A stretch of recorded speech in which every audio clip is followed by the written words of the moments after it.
Over the course of many months of hard work and self-control, I've managed to muster together over 35 batteries, which is equivalent to over 2,000 resin. And this sheer quantity of resin is absolutely bonkers to me because this resource of resin is insanely rare and valuable. Like, you have to understand that all Triple Z players are granted 1 resin every 8 minutes that pass in real life. And the amount of resin that you have is also capped, which means all Triple Z players are encouraged to use the resin right when they get it. So because of time and game mechanics, Triple Z players are only allowed a specific amount of resin at a specific amount of time. But for my case, I alone am the exception because I have 2,000 plus resin, which is equivalent to over 13 days worth of in-game progression compressed into a single instance. This is similar to that one Matrix guru on Instagram Reels that was simply multiple steps ahead of his competition. Like, the Matrix guru said that he divides his day into 3 sections, which means he gets around 21 days per week. And if you stack that up over the course of a month,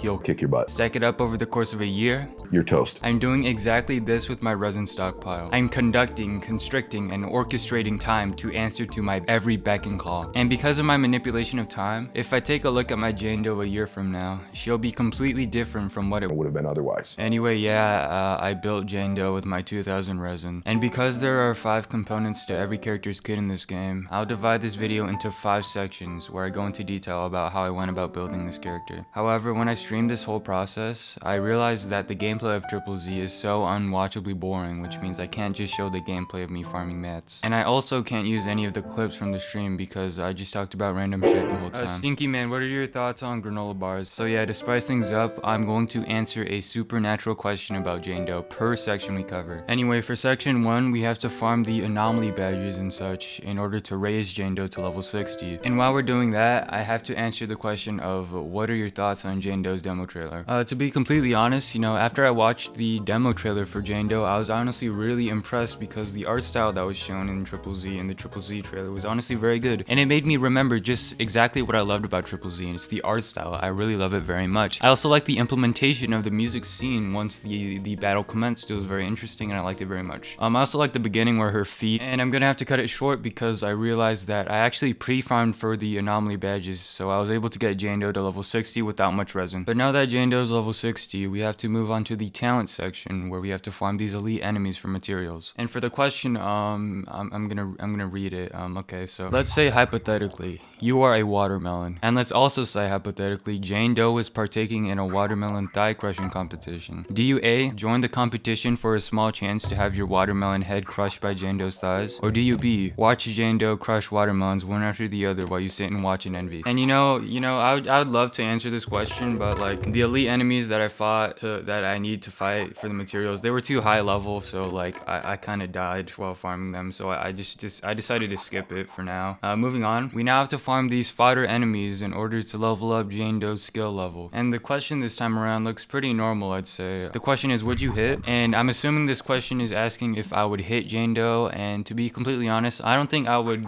take up the challenge because Jane Doe is honestly very skilled in hand-to-hand combat. Like, I saw what she did to the little dog boy, and it was very brutal, and I don't want that to happen to me. So to answer the question completely honestly, I would not hit Jane Doe, though if I had any sort of weaponry and armory, then I might consider doing so because Jane Doe does not actually have any protective armor, so the power of an artillery weapon would most likely take her out within a single blow. That is assuming though that she cannot actually dodge these bullets. But that's all I got to say about this, and we're actually done with her talents now. They are high enough and I don't care. I don't want to level it up anymore, and we're moving on. Weapon level up. We need to fight enemies and such to level up this weapon. The question is Zhu Yuan or Jane Doe, discuss. I'd have to say Zhu Yuan because she has a larger variety of artillery weapons, which would most likely be more useful in cop situations when compared to Jane Doe, who only has knives and such, which are not very good for being cop. Those are my thoughts on this question, and let's see what else. Oh yeah, we're actually done leveling up the weapon. I had tons of materials in hand in order to level up the weapon in a quick concession. And I also utilized the Zhu Yuan, I know, right? I used Zhu Yuan to completely demolish the enemies to level up this weapon quickly.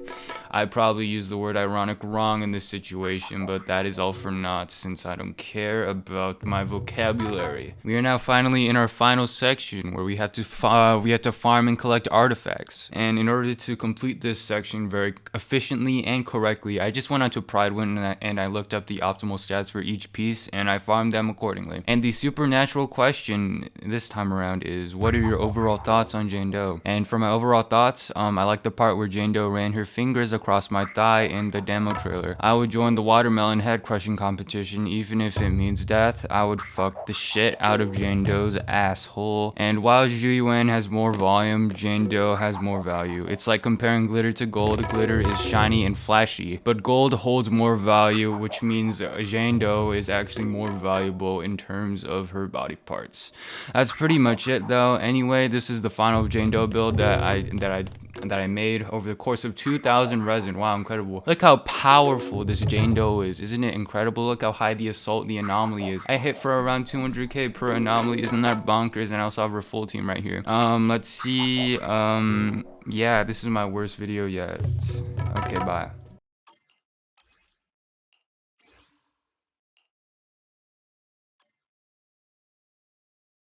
Here's a DPS showcase.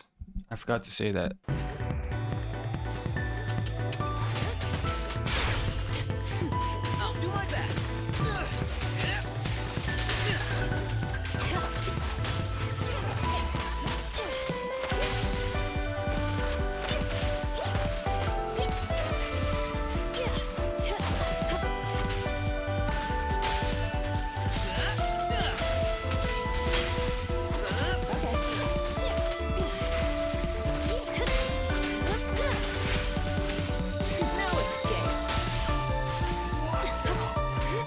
Taste of the abyss.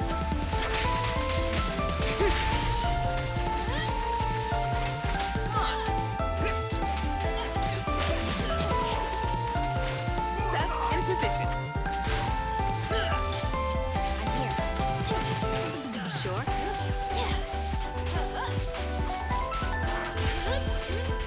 I'll do my best.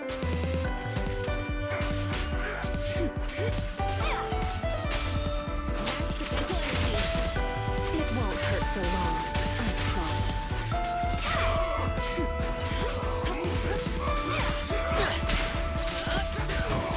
Found your weakness.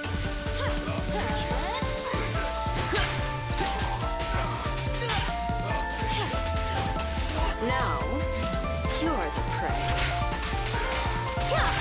I'll make it painless.